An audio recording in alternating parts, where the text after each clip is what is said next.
Ladies and gentlemen, welcome to the 2023 Plugged In Movie Awards. And now, your host, the director of Plugged In, Adam Holtz. Hey everyone, Adam Holtz here, your host of the Plugged In Show, focused on the family's weekly conversation about entertainment, pop culture, and technology. Thanks for joining us today. Well, this is, I think it's safe to say, a little bit different show than we normally do. This is our 172nd episode, which doesn't quite seem possible, but it's the first one that we have done live and streaming and inviting audience participation.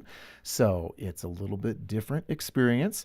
Today, we are going to have a lot of fun and hopefully give you some information that you can use in your family as we right here go, what's the phrase? Mano y mano, head to head, and bash out our favorite choices for winners in 4 different categories of movies. Best movies for kids, for teens, for adults, and best Christian movies. So joining me for our conversation today is our entire Plugged In team, and I'll let you guys introduce yourselves. I am Paul Acey. And I'm Bob Hoos. I'm Kennedy Unthank. And I'm Emily Chow. All right. Well, we are going to have fun today. We always have fun when we get together, and even as we have been bantering a bit before the show started, I think we might be close to our limit for fun already today.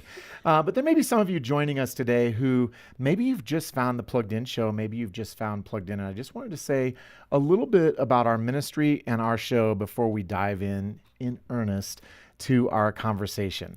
Plugged In is a resource that we offer here at Focus on the Family for families. We want to be your one-stop shop to give you everything you need to know about entertainment, pop culture, and technology. Now, we're known for movies, but we also review TV, video games, books, YouTube channels. What am I missing? I'm missing one. TV. Sorry, Paul, I forgot TV. TV, music, video games, books, YouTube channels. We have a podcast. And we have this podcast. And we write blogs and we about all sorts of things to do with technology and entertainment and media. That is right. And we want to do a couple things. We want to give you the information that you need to make a good decision. If there's a hot movie out or a hot video game and you want to know, what should I know about this? You can come to pluggedin.com and sometimes thepluggedinshow.com, and we'll tell you everything that you need to know.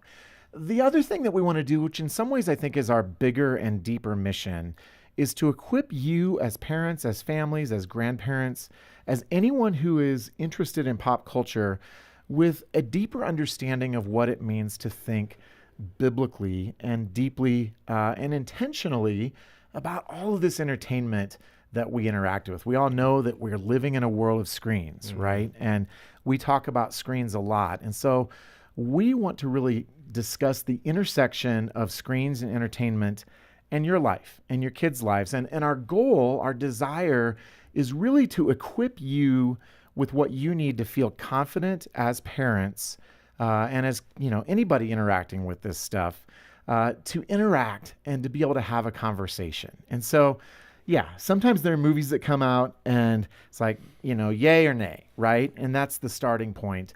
But our desire is But that's not our job. No, that's not our job, but it's to give you that information and then hopefully to lead you into a relationship with us where we can go deeper with that. So a couple of our sort of watchwords with what we really hope to accomplish are intentionality, engagement, and conversation. And speaking of conversation, we are going to do that today among ourselves. And we also have, as they used to say back in the day, for those of a certain age, operators standing by to help you participate in this live stream as well through chat. So if you have questions, if you have observations you want to make, please shoot those in, and we will do our best to integrate those into the conversation today.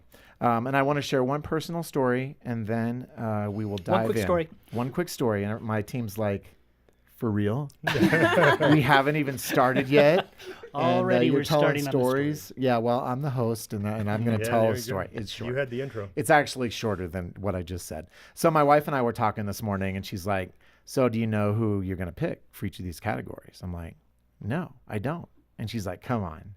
you know who the winners are. I'm like, no, I don't. And that's the point of this conversation. And we have not discussed this, well, not too much ahead of time.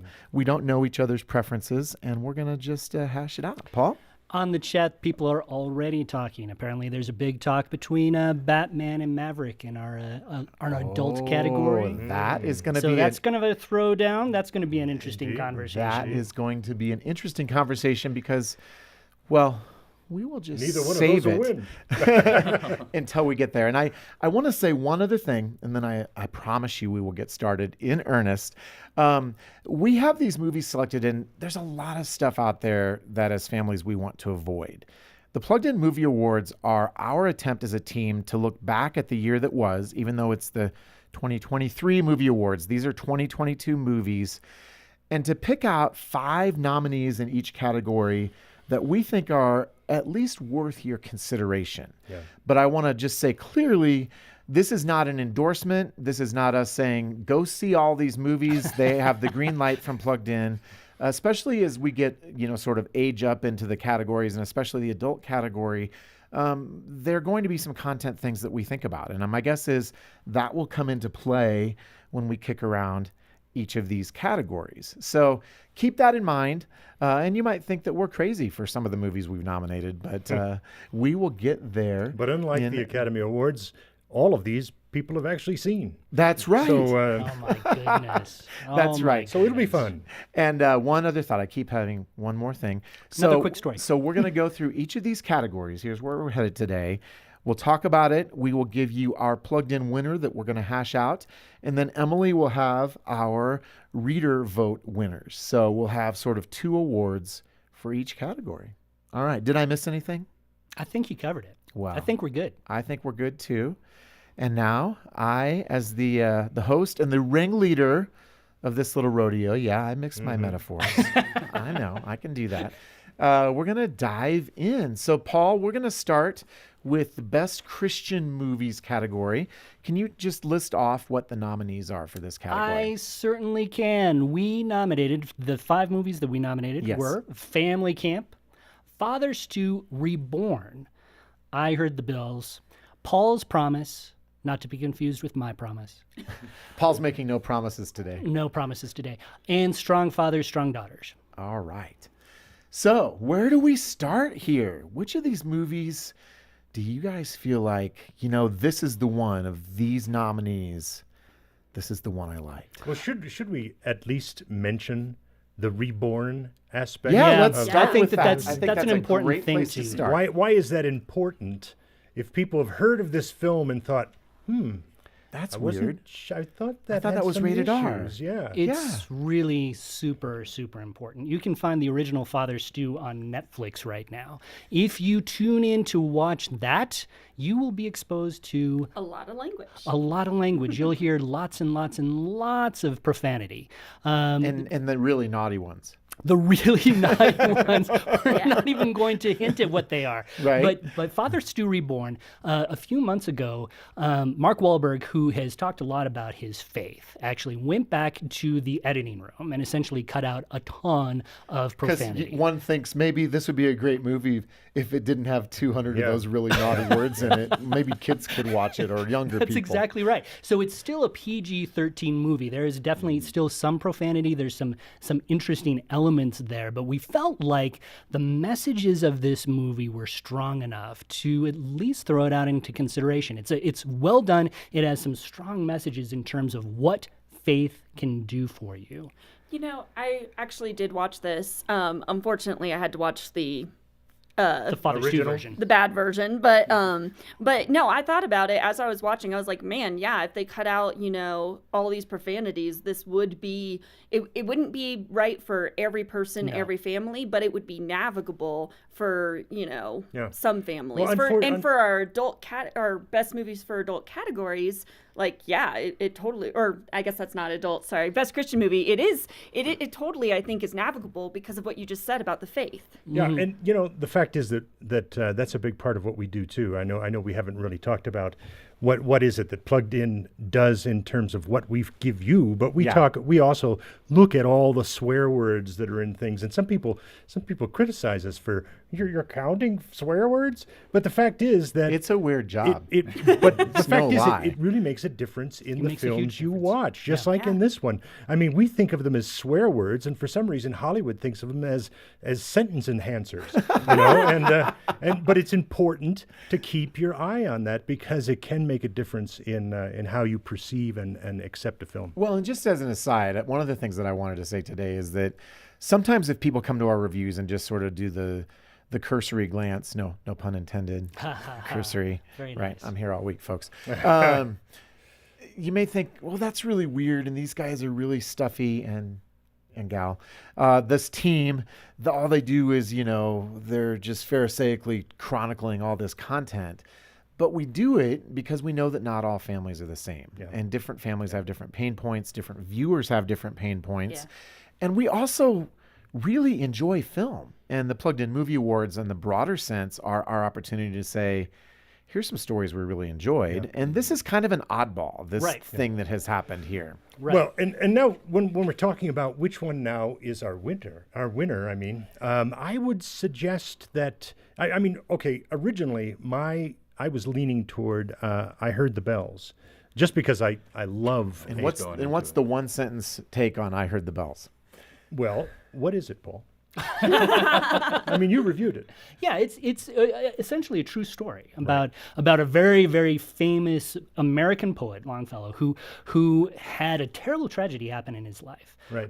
Had a crisis of faith. He moved into a different place as the Civil War was raging, as he was trying to deal with these elements, and he sort of returned to faith after these tragedies came about. Right. It was a strong movie. It's produced by the same people who do Sight and Sound. Right. And that is its strength and its weakness right there. And I mean, the fact is that I felt that it was well acted, but it was kind of acted for the stage.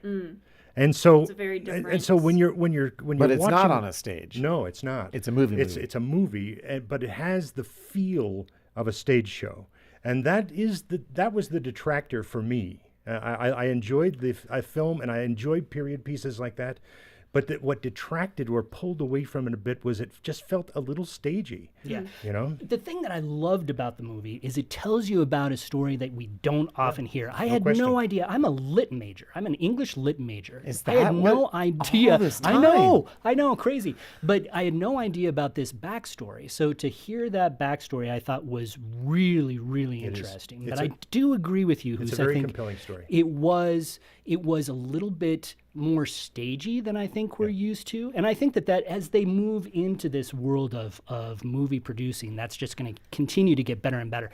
It was a very strong movie in what I think was a pretty strong year for Christian movies. And I'm going to push the pause button momentarily and just say that there's a lot of conversation in the chat about bad guys and Puss in Boots, and we'll get to that in a couple of categories. Definitely. And now back to your discussion of best Christian The movies. reason I brought it up to begin with is to say that my initial leaning was toward I Heard the Bells. Okay. But my vote will be for Father Stew. Father Stew. interesting. Okay. I second that actually. Oh, come on. And I mean, Pick I something watched. else. No, I mean, like, okay, so like, I reviewed Strong Fathers, Strong Daughters, and I loved that. That was a cute little movie, and I that's think based that on a Meg Meeker book, nonfiction book, yes, right? it is based on the Meg Meeker nonfiction book. Her book is featured in the film. That was a great. I mean, that really is a great movie.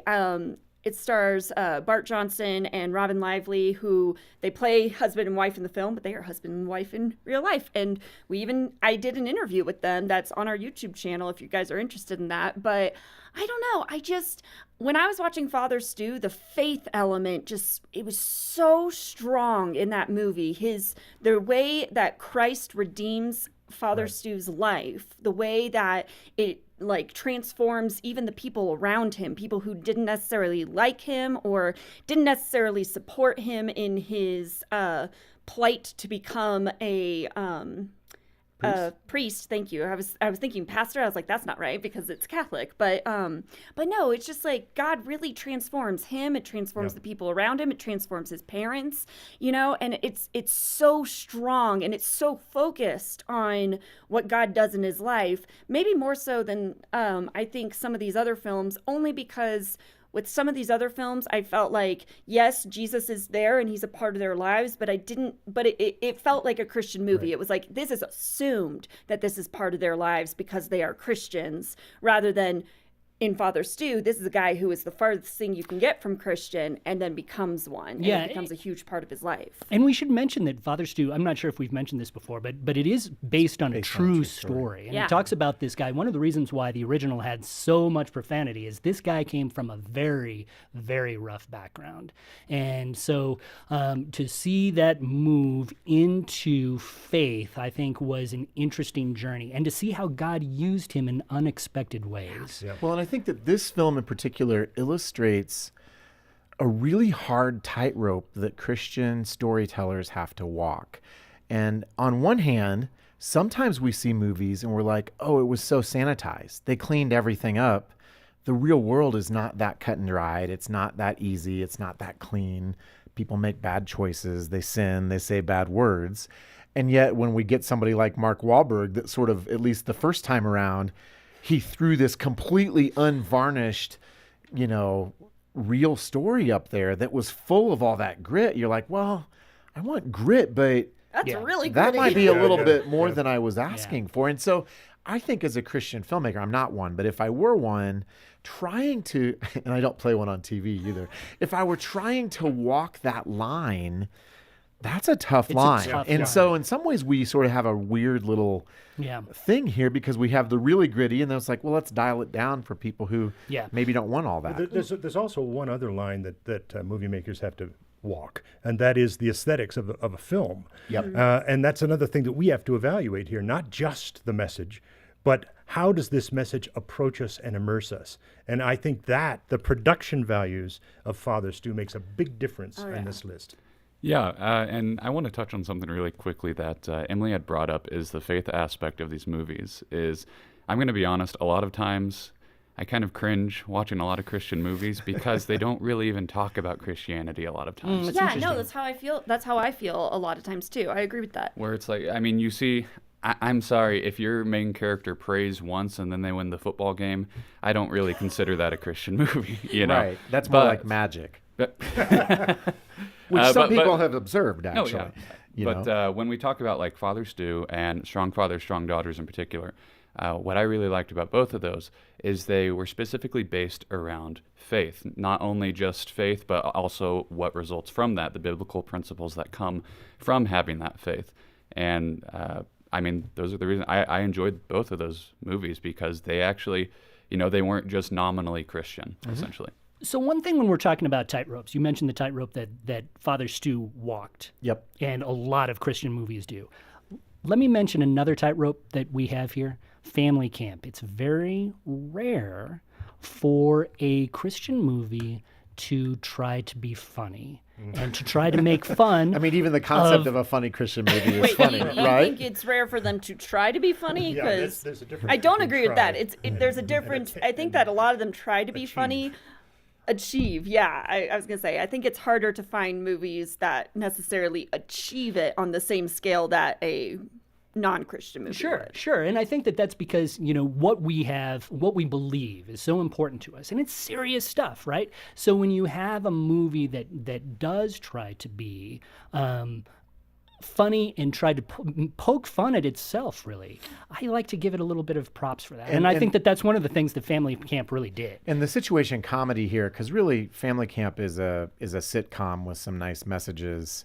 In the end, you've got a very, very, very, very sort of hyper-Christian family that speaks in Christian lingo all the time and spiritualizes everything. And then you've got a mom who's sort of roped her husband in, and the last place on earth he wants to be is a camp to learn about Jesus. Not because he doesn't have a relationship with Jesus, but I think it's safe to say at the beginning, it's not his top priority. Right. And so we get really these two dads are among the ensemble cast of characters who kind of bash heads in all sorts of, the ridiculous things that happen at camp. Yeah. Just to point out, chat, apparently Kennedy hit a nerve. Chat really agrees with you in terms of what you have to say about Christian movies. So just to let you know. I was like, man, I talk once and then chat. No, something We're going to that, vote you off the island now.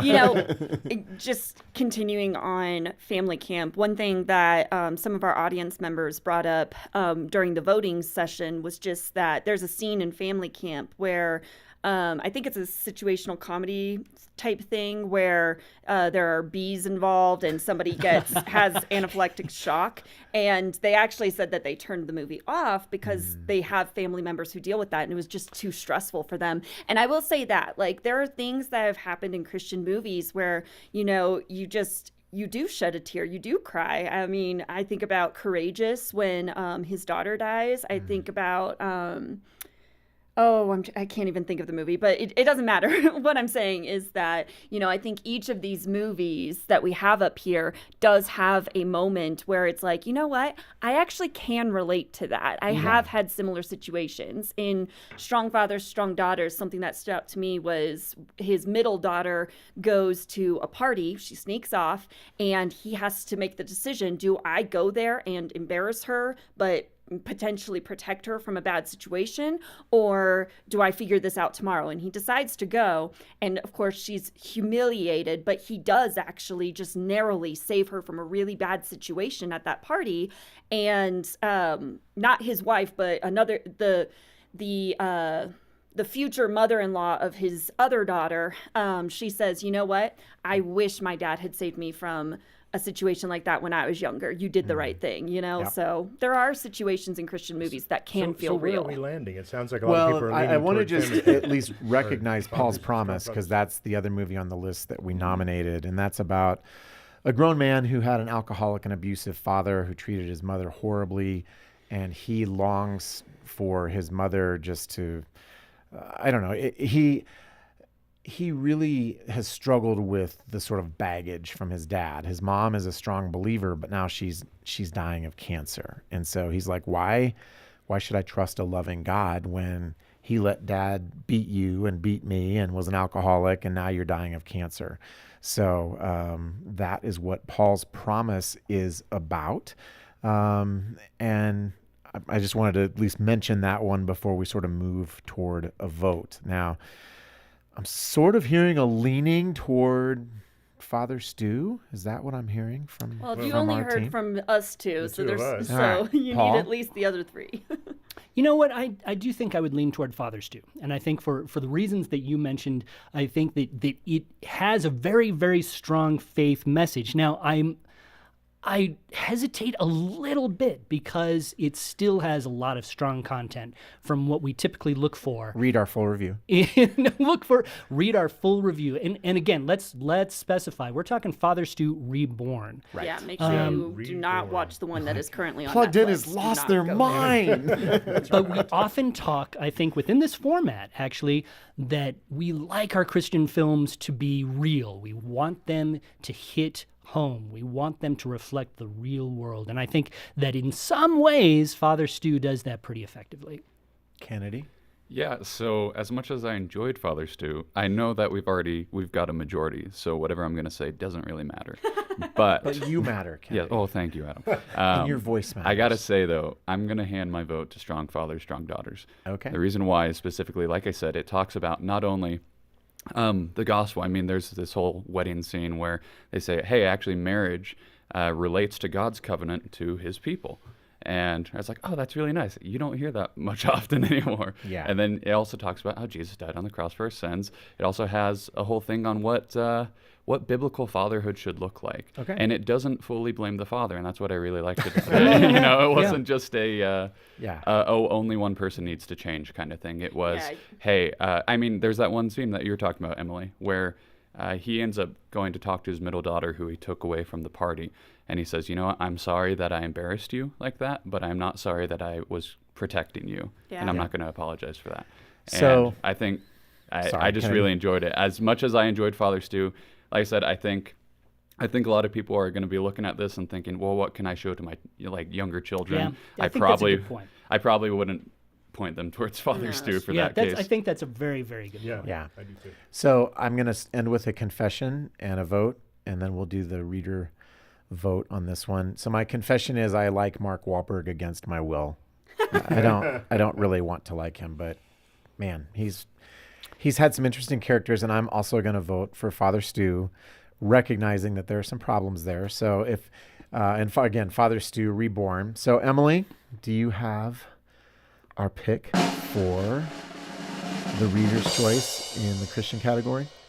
Wow, and you just totally did not time that with the drum roll at all. No, I just want I to point didn't. that out. Yes, I do. Okay. So I wish we had talked about this one a little bit more because it's the winner, but Paul's Promise is Okay. the audience pick. Audience. Well, Yes, diversity so- is a good thing, right? That's right. No, and just to give people a little bit more background on this is everything Adam said is true, but also just to give it a little more context, this is also a very strong faith-based film. This is a guy who, in the story, Paul is a firefighter, and he had some racist tendencies, and he becomes ashamed of what he has done, and he turns his life around. He starts a program that's still running today. This is another true story. So he started a program that still runs today that is all about helping people of all races who are in need. He supplies medical care, food, shelter, whatever they need, spiritual needs.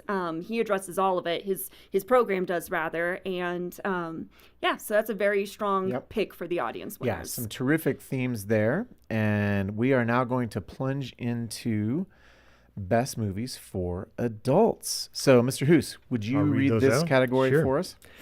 The Batman. Cyrano.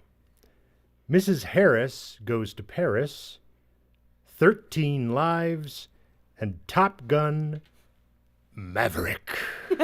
So this is one of our categories that has some blockbusters, and I will say we got pretty deep in the weeds on Christian movies, so we're going to move a tiny bit faster in this category.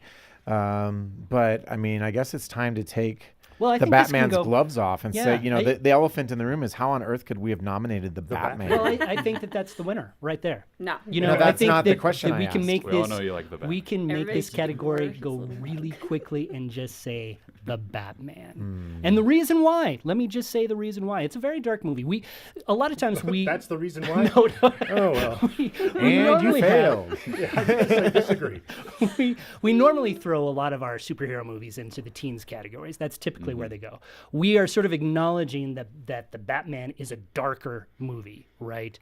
But darkness, and you even have this moment at the very beginning where Batman says, "I am vengeance." Right? This is a dark movie. Right. But it has this beautiful turnaround at the end In the last where- 2 minutes. last 15, I would say, where you see him realize that Gotham needs him to be better than just vengeance, needs him to be a role model, needs him to be a point of inspiration. And I think that's one of the reasons why the Batman is probably my vote, unless someone convinces me otherwise. Well, full disclosure, Paul wrote a book on Batman, so there he's you biased. he's got a Kennedy, Batman your thoughts? cup right Yeah, there. we've been sort of leaving you to last. Yeah, Do no. that. I'm going to counterpoint with my hero, Miss Harris. I'm going to I second that love one. it. So, as much as I enjoyed Top Gun Maverick, it was just fun. There wasn't Right. really much more than I that. agree. Tom Cruise still looking like he did 30 years ago. What's up with that? The Batman, Mostly. like you said, added good message on. I love the part where one of the criminals tells him, "No, I'm vengeance," and he's like, "Oh, wait a minute." yeah. But Miss Harris Goes to Paris. I don't think. I think a lot of times when we talk about adult movies, we tend to think, well, they have to have content issues. Now, Miss Harris has some, but it's also just a really nice feel-good movie. It's also about just societal visibility. How do you deal with that? Like when all of society says, "Hey, you're not that important because you're just, in Miss Harris's case, maid. you're just a cleaning maid." Yeah, and she goes to Paris to buy a special dress. Yeah, Yeah, she comes into some money she doesn't And have. it is a very sweet film. It really is. But But I would push back because I think there's scripting problems. To be honest, there are believability issues, in my opinion, in that film. She where- should have I know gone what to you're talking Vienna, about. shouldn't I know she? what you're talking I about. mean, Yep. there are things that she does that instantly turn into these wonderful, beautiful things, and you go, "Wait a minute, come on, that's not going to happen that easily." Especially the way they set this up. The- And so but don't get me wrong. I think this is a very watchable film and enjoyable. I'm glad it's watchable. But it's but there was some content Yeah. in the sense of the story that just felt a little bit off kilter at times. So just to let you know, on the chat, there's big conversation now between Batman, Mrs. Harris Goes to Paris Now, and Top Gun Maverick. Well, and I'm I'm going to not have to even throw in my vote surprised. for 13 Lives. Ooh. And here's why. I like 13 Lives because it is a real story about real heroism. And I think sometimes we want to be inspired by a story of people taking risks, of people using ingenuity. Plus, it's Ron Howard. And I mean, it feels like it would be criminal to vote against a Ron Howard movie. And now we're going to end up with a divided vote here. So we might have to do a second that's round of very voting. interesting because you may have my vote is like now kind of evenly split, so Well, I hold might be on the then, Emily. tiebreaker. I Don't want to leave pull me you in your hanging. vote. Here. Now listen to this. Listen to this, because we've been sort of throwing Top Gun to the side, saying Maverick, it's entertainment. But the fact is that pretty yes, great it entertainment, is though, very good with about entertainment. 20 S words. and it's probably, in my opinion, it was better than the original. It was. And the reason for me that it was better than the original Is this your pick, by the way? It is. Okay. The reason it was better for me is because there's something in there that wasn't in the first. The first one had this sort of steamy sensuality, that people enjoyed, but it was kind of steamy. And they took that out and they replaced it with what? Tom Cruise playing an older man who is in essence mentoring a younger man. And through that mentorship, he helps that kid or that young man Miles Teller. reach for healing in his life, healing in his relationship with his mom, healing in his relationship with the Tom Cruise character, with Maverick, and they come out of it as both better people because of their relationship. Plus, And there's some great scenes with fighter jets. right, they do it all at Mach speed, stuff. and I mean it's great stuff. I think it's a very good film. Paul's like twitching over Yeah, here. you Look at know- him. His face is like, that vein in his head is No, like, no. boom, boom, Batman. Top Gun Maverick. Top Gun Maverick was a very, very good film. It was well told. I know that was the big hit of the past year. It was very nice. I do think that the Batman had stronger messages, and for that matter, I So- think Mrs. Harris Goes to Paris. I think that was what you said about it, Kennedy. I think convinced me that might have some pretty strong And messages as well. so, Emily, you get to play Kingmaker here because we have voted for 4 different movies. So Wow. Well, really don't pick quick- the one we haven't talked about No, yet. but really quick, just to mention Cyrano, that's it's very a good, yeah. musical that is the story of Cyrano de Very Bergerac. good. So With I Peter feel, Dinklage. yeah, I And- feel like I and don't really he- have to go into he that is one. excellent. Let me say this: if you don't think of Cyrano de Bergerac as a musical, Yeah. I did. but they do a great job with it. And even though Peter Dinklage can't sing a note, No. he No, not is at all. such a great actor that he makes it work, and it has some really nice themes in that film. I too. would agree. So what's your vote? I'm actually gonna throw it to 13 Lives. You convinced me. Wow! Upset Emily in the middle. gets a raise. Oh, if only it were that easy, That's right? indeed I mean, true. I thought that Mrs. Harris Goes to Paris was delightful, but what you said about it, Bob, was actually very true. It had some scripting issues. Batman, my biggest issue with that is just that you have to wait till the end, till the redemption For the comes, redemption, you yeah. know? There's a lot of bloody violence in the meantime. Yes, Yeah. Yes. that's So, very true. yeah. It's very true. I like 13 Lives. I like what Adam said about it being a true story of people just honestly just doing the right thing and risking their lives to save others. Like Yeah. But that's they're a all beautiful pretty story. decent films. No, they're all pretty You know, decent when films. you consider the stuff that Hollywood often pumps out, these are all some pretty good Yeah, and I mean, I films. think of the ones on this list, even as chat's talking about, The Batman has by far the most content. And, Yeah. and again, just to reiterate, the only reason it's here is because it does take such a strong redemptive turn at the end. Yeah. But it is one that I wouldn't recommend watching without reading our review Right. really in full and paying Well, really close attention and again, to. it's one of the reasons we put in the adult category instead of Right. teens. You know, I Right. think that. But I would second what Emily said about 13 Lives. Very nice. Okay. Well, it is now time for the reader choice. Emily, Top Gun Maverick. Top Gun Maverick.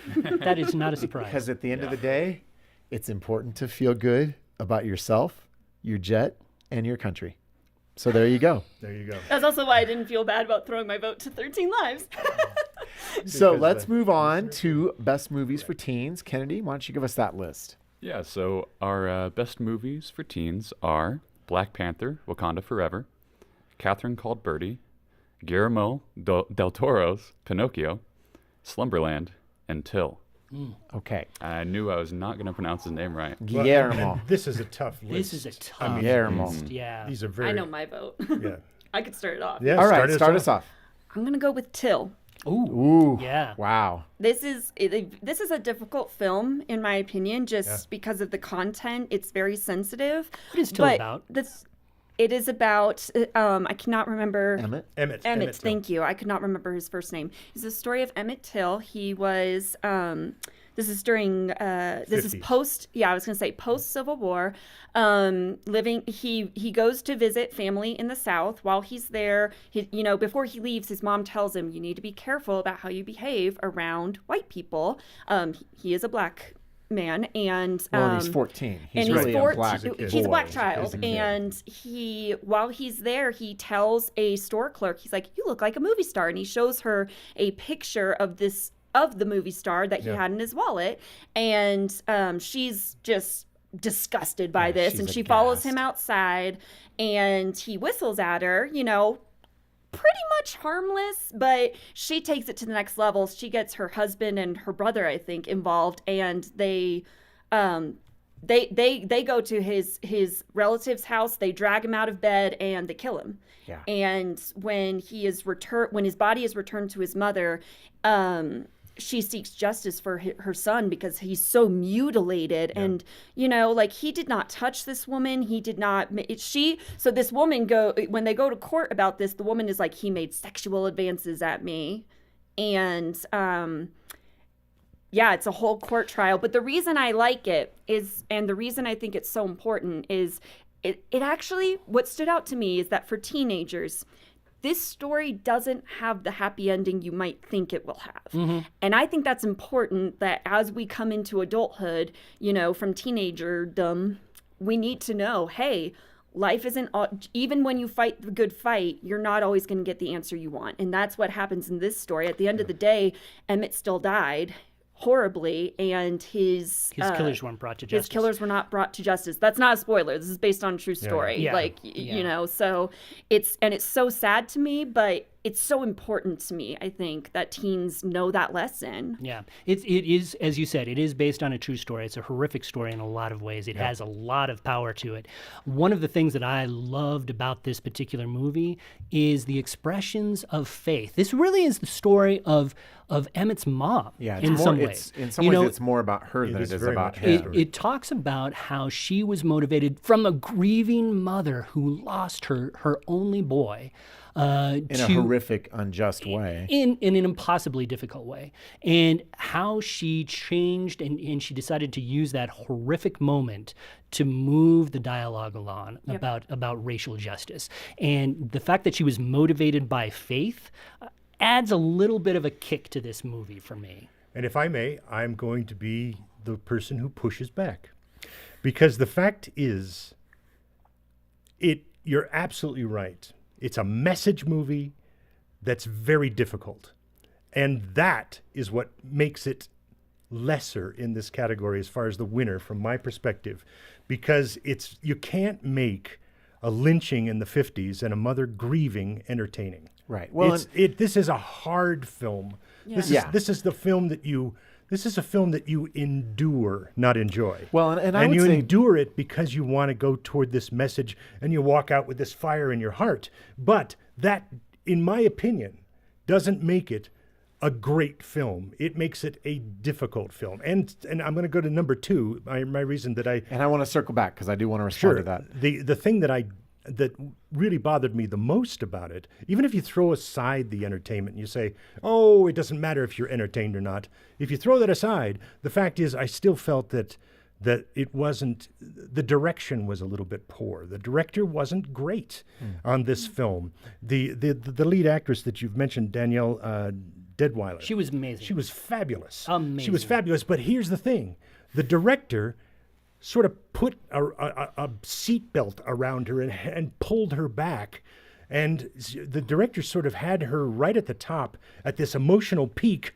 And then she went on and on and on and on and on. And next thing you know, you become rather fatigued with that. Yeah. And so you miss the highs and lows of a film in that way, and you lose some of that emotional connection. So one of the reasons we put this film in here is that we thought it could potentially be a catalyst for conversation with teenagers. And one of the things we try to do with the Plugged In Movie Awards is to look for films that maybe are a little bit off the beaten path that you may not have even heard about, that is a potential conversation starter. And I'll say, I grew up in a town of 7,000 people in Iowa, and it wasn't until I was a young adult that I began to have any consciousness about the entire conversation about race, because I grew up in a pretty homogenous environment. And I think this could be a way, even though it's a hard film, you would want mature teens to be able to talk about it, to say, you know what, this is actually where we have come from as a country.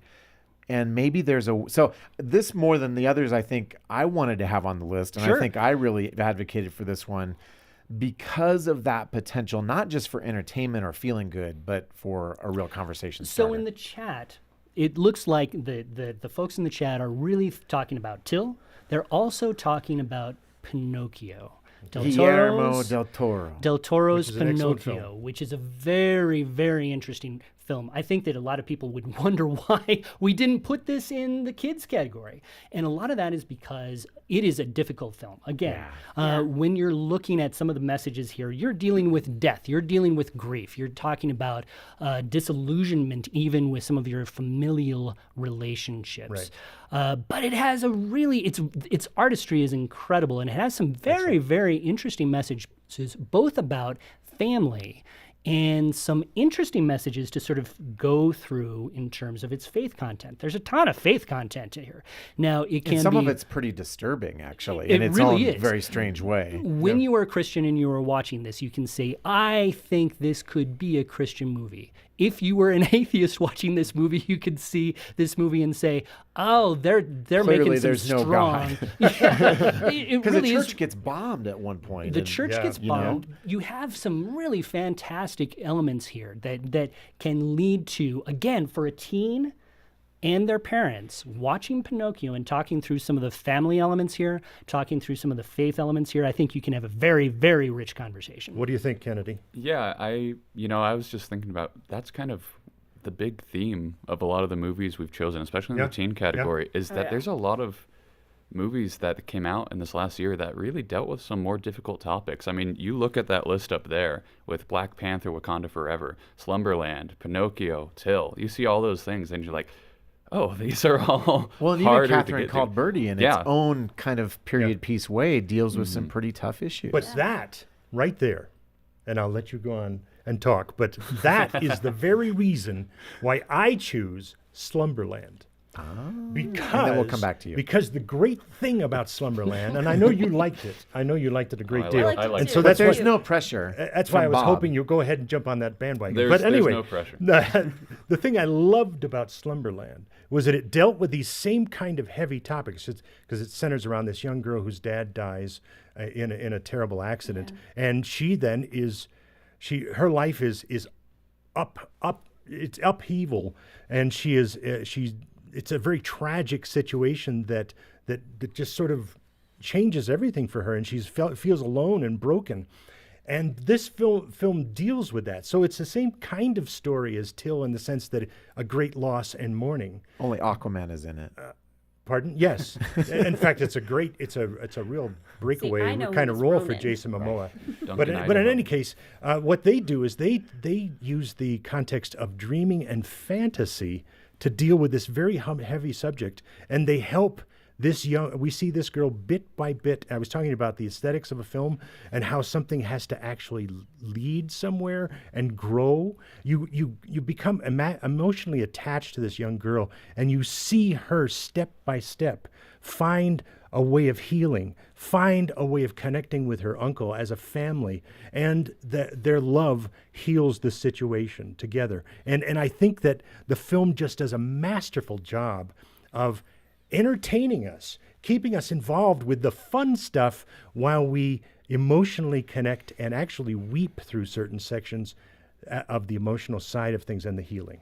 Yeah, I completely agree with Bob. I'm throwing my vote to Slumberland. Bob, you missed your calling. I think you should have been a politician. It has nothing to do with Bob. I love Slumberland. I was saying, you're the one who nominated it. Yeah, no, that was honestly probably the favorite movie that I reviewed of the entire year. Oh, wow. That's a just pretty strong because, statement. like Bob was saying, it very masterfully just dealt with this issue of how do you move on from grief? Like, do you wallow in your grief for the rest of your life, or do you learn to continue on living? And that's, I mean, it tells that metaphor through dreams. It essentially says, do you go back to your dream and just do that over and over, or do you wake up and live in the real world? You know, one thing I would just throw behind that, I'm keeping my vote with Till, but I would say that I think content-wise, if you have a kid who's like maybe like 10 or 11, the young girl in the movie is 11, I believe. Yeah. I think if you have a kid who's like somewhere between 10 and 11, 12, they're not quite a teenager, but you think they might be old enough to handle some of the themes, read our review, and it could be a very good, yet again, another catalyst for conversation with your older children, but not quite teenagers, your tweens. There you go. And it's fun. Did you vote, Paul? You know what? I did not vote. I'm really wavering, and I just wanted to mention Black Panther, Wakanda Forever, really quick, only because again it deals with grief. We see so much of this theme coming through in these movies. That's where I think Black Panther really excelled, was in its dealing with grief. Yes. Yep. But I do think that my vote will be, you know what, Em, I am gonna go with Till. I'm going to go with Till. That means 2 and you're 2. the tiebreaker, man. So much pressure. Till, that was easy. So much pressure. We'll get them except next time. none. Bob. And I will That's right. also just say, by way of public service announcement, you can also check out our full review of Catherine Called Birdie, because we didn't talk about it much. But we have chosen, and now, Emily. Black Panther, Wakanda Forever. Black Panther, go. Wakanda Forever. That's our Woohoo. audience Really? pick. And you know what? I understand why audience would pick that. It is Yep. an entertaining film. It There's is. a lot of action. There's a lot of build-up of new Marvel villains. And it's the characters you know and love. Along And with being excruciating long. it was a little If they'd long. cut back 20 minutes, it would have been a great But film. Oh, again- Bob, I just wish you would say what you feel.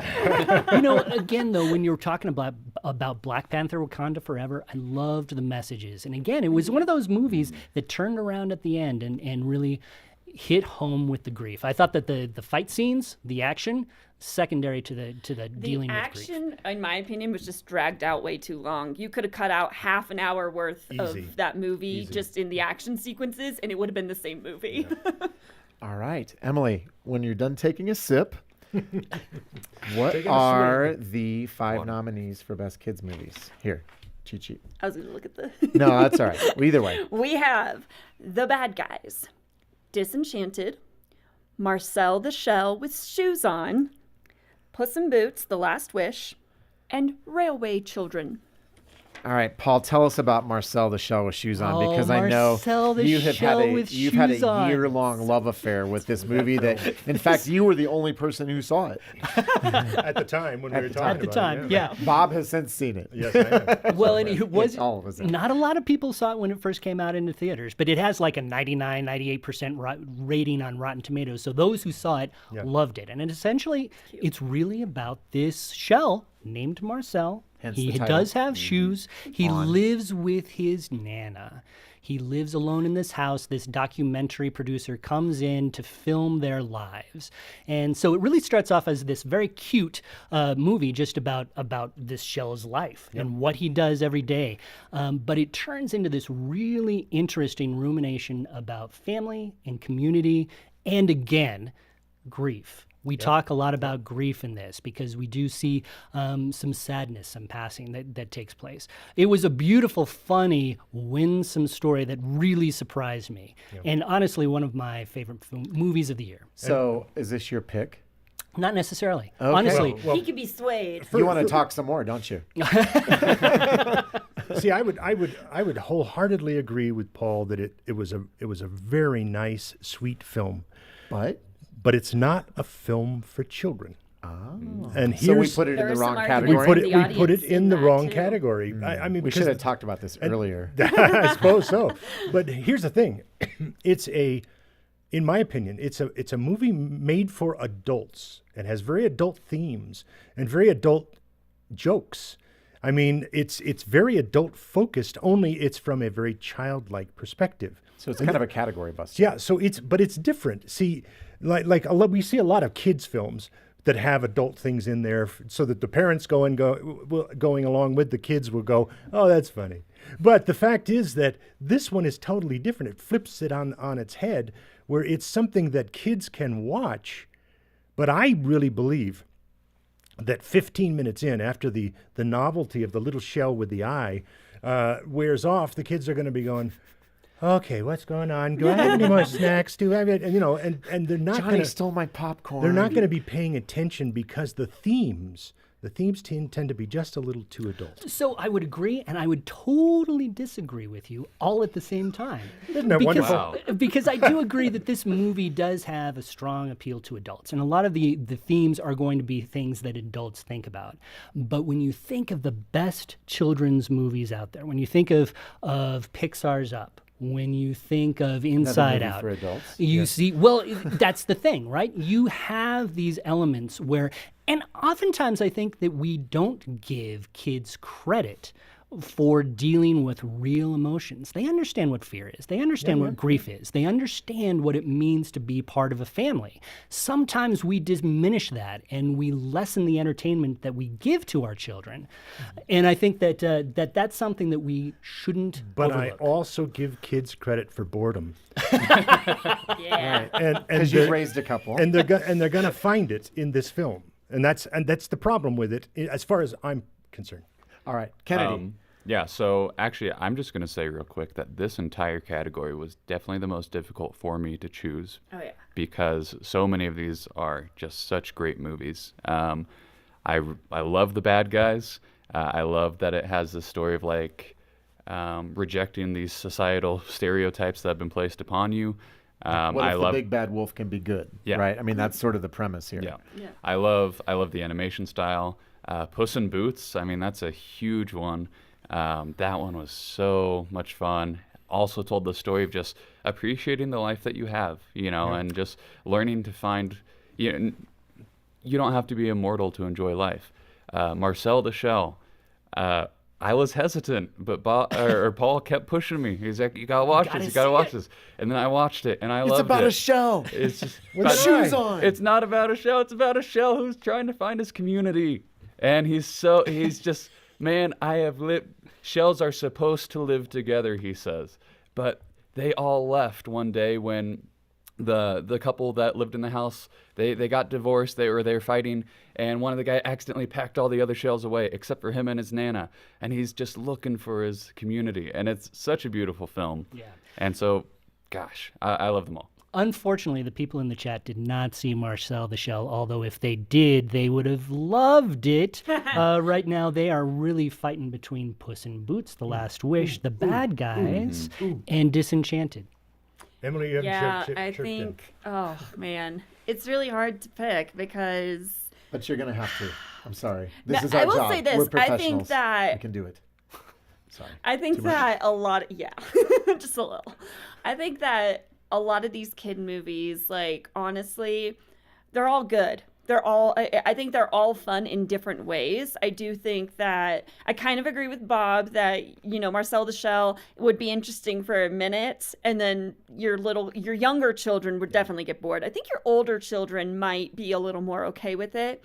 But I mean, oh man, do I really have to pick? How about you hear your thoughts, Adam? I can't pick. I'm just enjoying. I'm the ringmaster. Well, I'm just trying to give everybody an equal voice here. We haven't talked much about Puss in Boots. You mentioned it. Yes. Let's talk about Puss in Boots. I can talk about that for a minute. I did really like Puss in Boots. Like, I grew up on Shrek, so watching it, I'm just like, it's like a throwback to everything from my childhood. So I think it's fun in the sense that a lot of people my age are like becoming parents now, and they can now pass on something from their childhood to their own children, but have it still be like culturally relevant, because I mean, you don't necessarily. I remember there are some problems in Shrek. If you're watching Puss in Boots, though, there are far fewer problems. Just a couple intense scenes is about it. Really. Yeah. You know what? I'm gonna go for the nostalgic vote.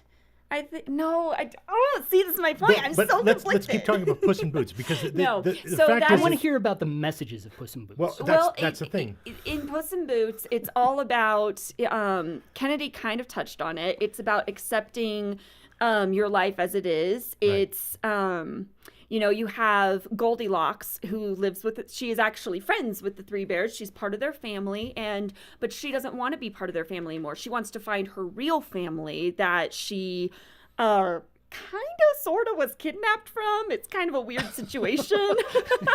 Sounds like a plugged in issue. It was kind of an accident. It was an accidental kidnapping. Just like Marcel the Shell. Yeah, just like Marcel the Shell. But it bears out to be more of an adoption story. Yes, so to speak. Turns into more of an adoption story. It's more of an adoption story, and so there's a very strong family element to this film. Yes. But also the thing that Kennedy mentioned, I think, is right there at the top of the heap, and that is that Puss realizes. I mean, the whole story is based on he's down to his last life, as cats all have 9 lives, of course, and he's chasing after this magical star, which will give him his life back again. But he comes to the end of this quest with these people and the people that he learns to care about and to love. Alert.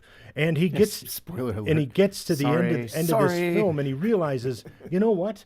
I don't need a whole bunch of extra lives. I just need a good life. And it's a very powerful statement that I think is easy for kids to pick up on. Now, the only drawback to this film for some very younger kids is the intense scenes that you mentioned, because it's very scary. But here's the thing, and I'm going to throw this out here because I think it's important. When I went to the screening, because I reviewed this one, when I went to the screening, I was sitting right next to a family with 2 young girls. One was about 5, the other one's 7. And when it was all done, I thought to myself, wow, that was kind of intense at times. And I asked the dad, I said, do you mind, could I ask your daughters some questions? He said, that's fine. And I said, you girls don't mind? They said, no. I said, did you like it? They said, yeah, yeah. I said, was it scary? And they went, yeah. It was really scary, really scary. And then I said, but was it too scary? And I focused in on the 5-year-old, because I could tell, the 5-year-old, she's going to cue off her sister. Yeah. But the 5-year-old was the first one to chirp up and say, no, it wasn't too scary. It was fun. So I said to myself, okay, now that is a stamp of approval. The things that I thought might have been a little intense, these kids really dug. Yeah. So. Yeah, it's interesting. I hate to say it, Bob, but Chet is loving what you have to say about Puss in Boots. Right. Good on you, Chet. So I'm gonna start out the voting then. I don't know if we've officially done that or not. No, I think it's time. I was coming in here with strong pulls towards Marcel the Shell, but Bob, you have really convinced me. Okay. Puss in Boots, yeah, I got to go with it. It was just, I'll be honest, I'm not even that big of a fan of Shrek, and I know that's probably going to get me a lot of hate mail. Antonio Banderas' accent. Only from me. He's really great in this too. It's very funny. But Puss in his Boots eyes, was funny. It had like the most disconcerting villain I've ever seen, and it had a really good Have message. you seen Star Wars? No, not really. For a kids movie. I needed a Star Wars joke in there somewhere. I mean, it was a reach, but I got it in. Emily, did you vote for Puss in I'm Boots? going to go with my nostalgic vote of Puss in Boots. Okay, is that 3 for Puss in Boots? 3 so far. Paul, do you want to cast a sort of I do. protest vote for Marcel? I do. I do want to cast a protest vote, but I want to vote for the bad guys. Interesting. It's a good movie. Because as Marcel the Shell is a great movie, and everybody should see it, and it's not boring for children. But I would agree that it does lean a little bit more toward adults, and I think that is something that has swayed me a little bit.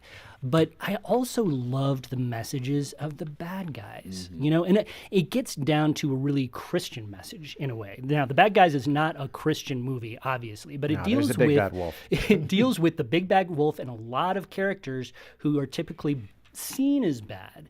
And it talks about, do we have to move into what is expected of us, or can we make our own choices? Oh, and I free will loved- versus some that's- sort of predeterminism. That is Yes. exactly right. If That not is predestination. incredibly powerful from a Christian point of view, because that is what we sort of lead with in our world as Christians. What do our choices say about us? What do we do with the time allotted to us? In the midst of a heist story for Yeah. for middle yeah, schoolers. and it's super fun. It's really fun.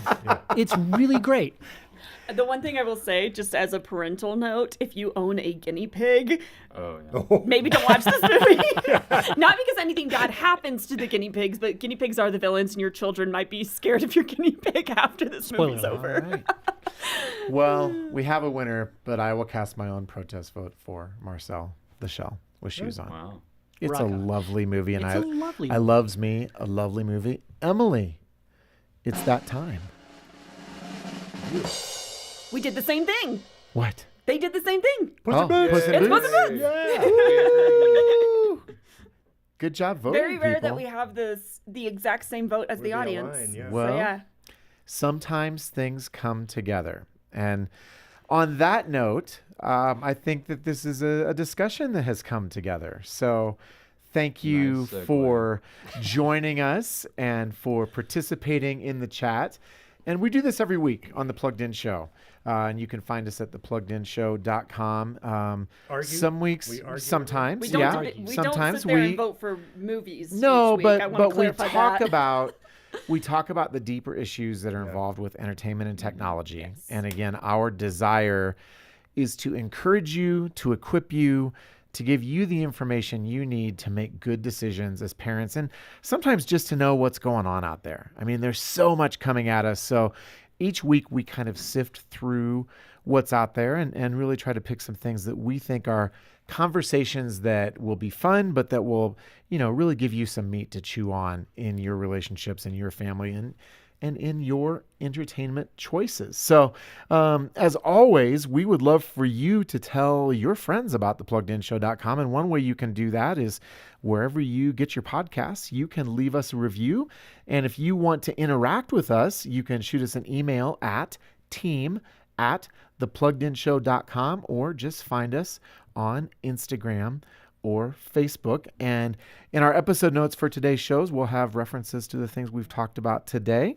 I hope that you have enjoyed this special live stream presentation of The Plugged In Show, and we will be back next week for another great conversation on The Plugged In Show. Thanks, everyone.